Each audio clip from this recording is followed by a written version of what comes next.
Ladies and gentlemen, let me tell you something real tonight. Something that can change your life if you let it sink in. Too many people are walking around this world on clearance, marked down by opinions that were never qualified to judge them in the first place. You see, the moment you stop valuing yourself is the moment you give everybody else permission to treat you any kind of way. And the world will do exactly that every single time. Ladies and gentlemen, let me start by telling you this straight. If you don't know your worth, the world will happily give you a discount. And most people don't realize it's happening until they look up one day and see they've been living a life that's far smaller than what they were created for. Knowing your worth before the world tries to price you is not confidence, it's survival. Because the world is a marketplace and everything in it is being evaluated, compared, and labeled. If you walk into that marketplace unsure of yourself, somebody else will tag you with a price that benefits them, not you. See, the problem is we grow up learning how to impress people before we learn how to respect ourselves. We're taught to chase approval, applause, and acceptance. So we start measuring our value by likes, compliments, titles, and attention. And the moment those things disappear, we feel empty, lost, and unsure. That's dangerous. Because anything that can be taken away from you should never be the source of your worth in the first place. You have to decide who you are before life starts negotiating with you. Because life will negotiate. It will say, take this job even though it drains you. Stay in this relationship even though it disrespects you. Accept this treatment because that's all you're worth right now. And if you haven't already established your value, you'll agree to things that slowly break you down while smiling on the outside. Let me tell you something important. Just because you need something doesn't mean you should accept anything. A lot of people confuse desperation with humility. They think taking less makes them grateful. No, taking less than you deserve teaches people to offer you less every single time. When you don't know your worth, you over-explain, you over-give, and you overstay. You keep proving yourself to people who were never qualified to judge you. Knowing your worth means you stop auditioning for roles you were born to own. You stop shrinking your dreams so others can feel comfortable around you. You stop apologizing for wanting more out of life. More peace, more respect, more purpose. Wanting more doesn't make you greedy. It means you finally recognize the size of what's inside you. Here's the truth most people don't like to hear. How you see yourself teaches others how to treat you. If you tolerate disrespect, you train people to disrespect you. If you accept excuses, you become easy to disappoint. But the moment you stand firm in who you are, something shifts. People may not like it, but they will respect it. And if they don't, that's information, not rejection. Your value is not up for debate. It was established the moment you were created, long before you failed, long before you succeeded.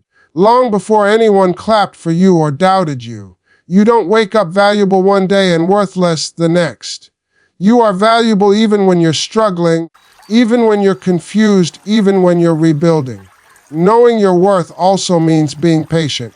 You don't rush just because you're uncomfortable. You don't settle just because you're tired. You understand that some delays are protecting you from rushing into situations that would cost you your peace. When you know your worth, you can walk away from something good because you're waiting for something right. And let me say this clearly, not everyone will recognize your value. And that's okay. Everybody isn't your customer. Everybody isn't meant to have access to you. Diamonds don't argue with people who can't afford them. They just sit there, knowing eventually the right person will see their worth and pay the full price. When you decide your value first, the world adjusts second. And that decision changes everything about how you move, how you choose, and how you live. Ladies and gentlemen, one of the hardest lessons you will ever learn in life is this. Your value has nothing to do with what you have, what you earn, or what you are called. Yet most people spend their entire lives tying their self-worth to things that can disappear overnight. A job can fire you. Money can be lost, titles can be taken away. And when those things go, if your identity was attached to them, you feel like you're nothing. That's a dangerous place to live. We grow up being introduced by labels. This is the successful one. This is the failure. And over time, we start believing those labels are who we are instead of what we do. So when the job ends or the business struggles or the applause fades, we panic. We think we've lost our value. No, you didn't lose your value. You lost a role. And roles change, but your worth does not. Money is a great tool, but it is a terrible measure of human value. If money defined worth, then anyone going through hard times would suddenly become less important, less intelligent, and less deserving of respect. That's not how life works. Some of the most valuable people you will ever meet are still in the process, still learning, still building, still struggling. Their situation is temporary, but their value is permanent. When you separate your self-worth from possessions and positions, you stop living in fear. You stop waking up worried about being replaced, overlooked, or outperformed, because now you understand this truth. You are more than what you produce. You are more than what you earn. You are more than what others can see. That understanding gives you peace, and peace is priceless. A lot of people chase titles because they think the title will finally make them feel important. They want to be the boss, the manager, the leader, the successful one. But titles don't give you value, they reveal responsibility. And if you don't value yourself before you get the title will crush you. You'll start working to protect the image instead of growing the person. You'll pretend instead of improve. Separating your worth from status also frees you from comparison. You stop measuring your life against somebody else's highlight reel. You stop feeling behind just because someone else is ahead in one area. You realize that everyone's journey has a different timeline. And just because it hasn't happened for you yet doesn't mean it never will. It simply means it's not your time. Let me tell you something real. People will treat you differently when your situation changes. Some will respect you more when you have money. Some will respect you less when you don't. If your value depends on their reaction, you'll be emotionally broke no matter how rich you become. But when you know who you are, you remain steady whether you're rising or rebuilding. You don't have to prove your worth by exhausting yourself. You don't have to impress people who only respect success. You don't have to explain your struggle to anyone who hasn't lived your journey. When you separate your worth from external things, you gain the freedom to grow without pressure, to fail without shame, and to restart without fear. And that's when you become dangerous in the best way, because nothing on the outside controls how you feel on the inside. Ladies and gentlemen, one of the most misunderstood experiences in life is rejection. We've been taught to see it as failure, as proof that we weren't good enough, smart enough, or worthy enough. But rejection is rarely about your value. More often, it's about alignment, it's about fit, it's about timing. And when you understand that, rejection stops breaking you and starts building you. Most people take rejection personally because they tie it to their identity. They think, they said no to me, so something must be wrong with me. That mindset will destroy your confidence if you let it. Just because someone doesn't choose you doesn't mean you weren't valuable. It simply means you weren't meant to be there. And trust me, you don't want to be in rooms where you have to constantly prove your worth to people who can't see it. Rejection hurts because it interrupts what you imagine for yourself. You saw the relationship, the job, the opportunity working out a certain way, and when it didn't, it felt like something was taken from you. But sometimes nothing was taken, something was saved.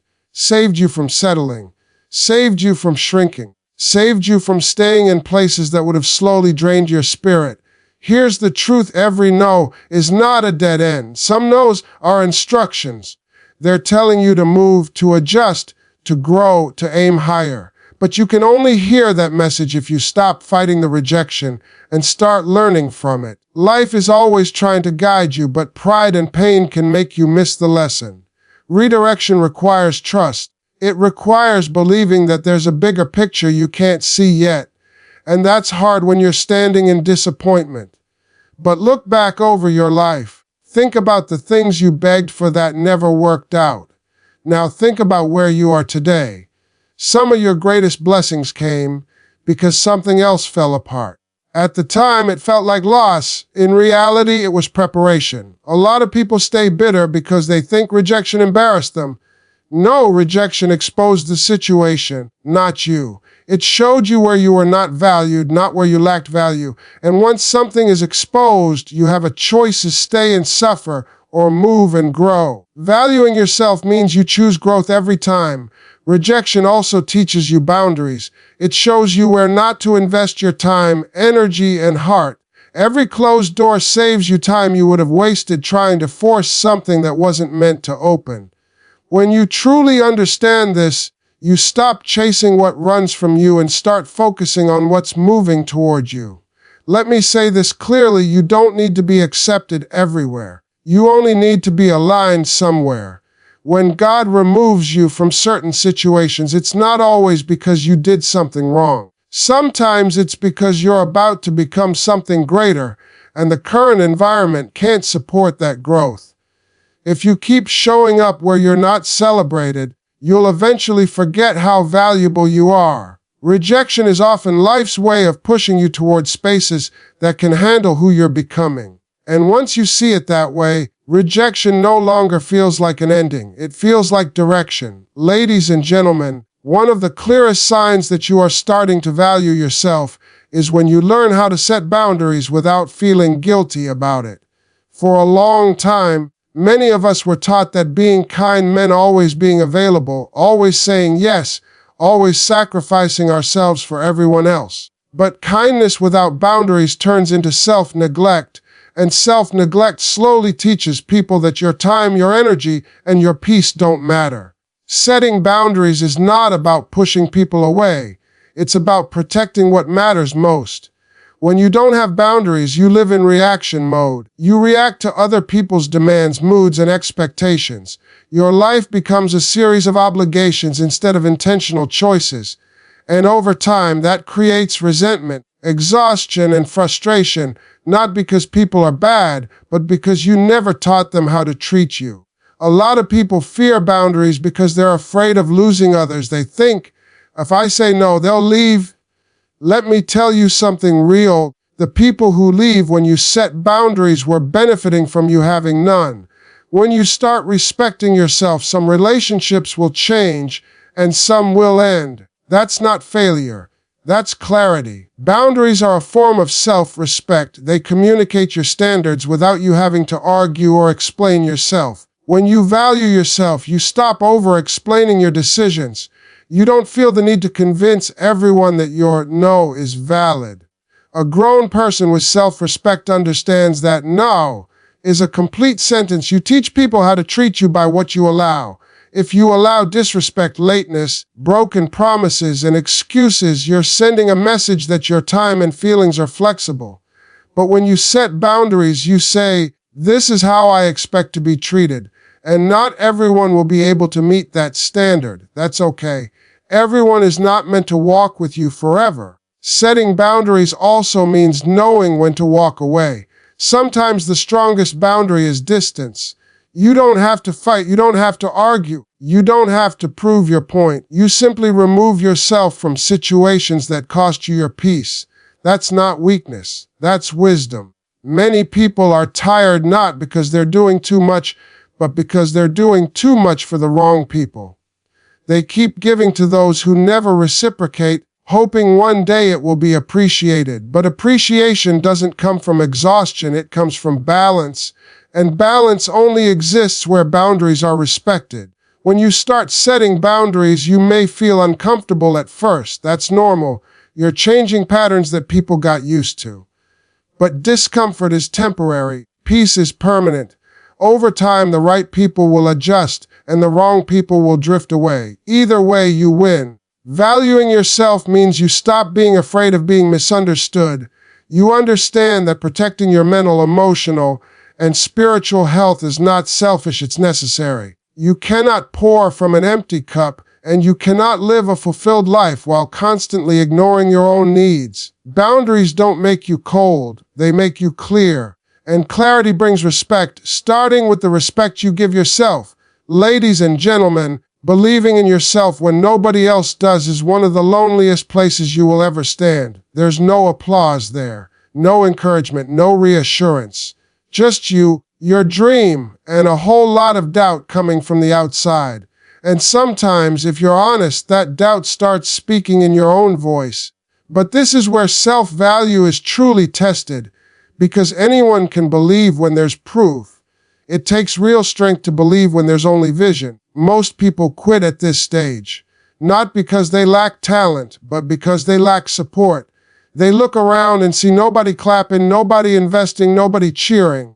So they assume the silence means they're wrong. But silence doesn't mean stop. Silence often means you're early. And being early feels exactly like being alone. When nobody believes in you, you start questioning yourself. You wonder if you're being unrealistic, foolish, or selfish for wanting more. But every great accomplishment started as something that only one person could see. If everybody could see it, it wouldn't be a vision, it would be obvious. Your job in that season is not to convince others. Your job is to stay convinced. Believing in yourself requires you to stop outsourcing your confidence. You can't keep handing your belief over to people who don't understand your calling. Some people can't see what you see because they're not meant to walk where you're going. And that's okay. Their blindness is not your limitation. There will be days when you feel foolish for trying. Days when progress is slow, results are invisible, and motivation is low. On those days, self-belief becomes a decision, not a feeling. You decide to show up anyway. You decide to keep learning, keep improving, keep moving forward, even if it's just one small step. Small steps taken consistently will always outperform big steps taken once. Believing in yourself also means forgiving yourself. You won't get everything right. You will make mistakes. You will take wrong turns. But failure is not proof that you should quit. Failure is proof that you tried, and trying is the only way growth happens. People who never fail usually never attempt anything meaningful. Let me tell you something important. You don't need permission to believe in yourself. You don't need approval to pursue your purpose. Waiting for validation is just fear wearing a polite disguise, and fear will keep you safe, but it will never make you fulfilled. When nobody supports you, discipline has to replace motivation.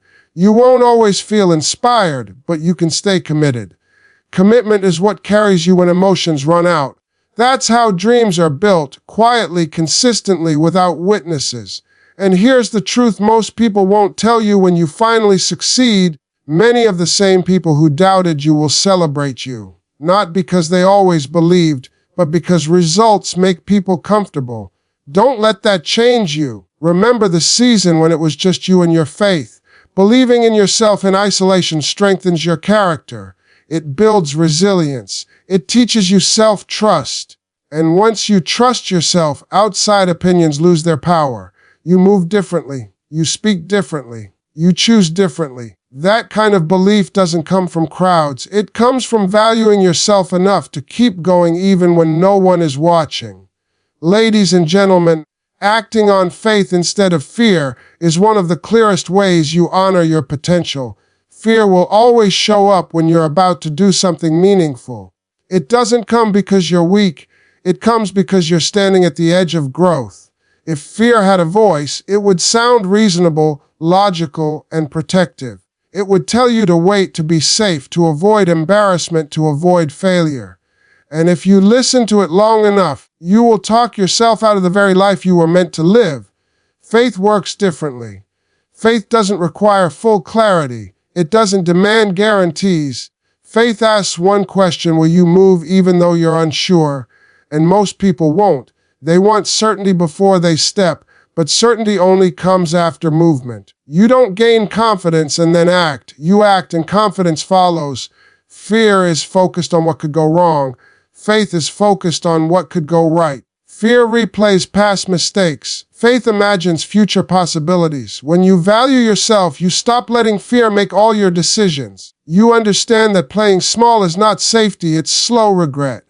And regret lasts much longer than fear ever will. Acting on faith means you stop waiting for the perfect moment. There is no perfect time. There is only now and later. and later has a habit of turning into never. You don't need all the resources to start. You don't need all the answers. You need enough belief to take the next step. One step leads to another, and momentum is built, not discovered. Many people confuse fear with intuition. They think because something feels uncomfortable, it must be wrong. But growth is uncomfortable by nature. Anything that stretches you will challenge you. Faith doesn't remove discomfort. It gives you the courage to move through it. If you only do what feels comfortable, you'll only live a life you've already outgrown. When you act on faith, you accept that failure is possible, but so is success. And success is never possible if you don't try. You begin to see failure not as a final judgment, but as feedback. You adjust, you learn, and you keep moving. Fear wants you to stop after one setback. Faith reminds you that one moment doesn't define your entire journey. Valuing yourself means believing that your effort is worth the risk, that your dream is worth the attempt, that your future deserves your courage. Fear will tell you that you're not ready. Faith will tell you that you'll grow by doing, and growth only comes from action. There will always be voices telling you to be realistic, but being realistic has kept many people stuck in lives they secretly hate. Faith doesn't ignore reality, it expands it. It allows you to see beyond your current circumstances and believe that where you are is not where you have to stay. Acting on faith also means trusting yourself. Trusting that even if things don't work out the way you planned, you'll be able to handle it. That confidence changes everything. You stop being afraid of falling because you trust your ability to get back up. Fear asks, what if it doesn't work? Faith asks, what if it does? And that question alone has changed more lives than fear ever could.